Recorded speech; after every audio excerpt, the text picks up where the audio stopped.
প্রচুর পরিমাণে না আমরা এক সাইডে রাস্তার পাশে মানুষ আছে দিয়ে লাগা পাবলিক এদিকে এদিকে করে কি একবার ভালো হইছে সুবিধাটা লাস্টে দিয়ে দিয়ে দেন ওটা দেন স্কোয়ার ফিট দিয়ে সময় তেল আছে কিন্তু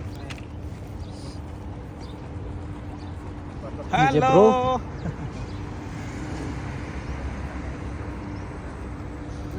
আরে ভাই আসসালামু আলাইকুম গাইস। আসলে এই দৃশ্যটা এই পরিবেশটা রমজান ছাড়া আসে না। তো সব মিলে আলহামদুলিল্লাহ অনেক অনেক ভালো লাগছে।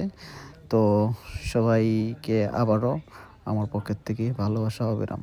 তো সবাই ভালো থাকবেন, সুস্থ থাকবেন, আমার জন্য দোয়া করবেন আর জন্য যেন প্রতিবারই এইভাবে আয়োজন করতে পারি। এত সুন্দর লাগছে আমার কাছে মাশাআল্লাহ। যাই হোক 31 ইমরান আসসালামু আলাইকুম হাউ আর ইউ कैसे हो सब लोग আলহামদুলিল্লাহ ফাইনালি সব কিছু রেডি আমাদের। তো অনেক দিন পর ভালো লাগলো। সবাই ভালো থাকবেন, সুস্থ থাকবেন। আল্লাহ হাফেজ।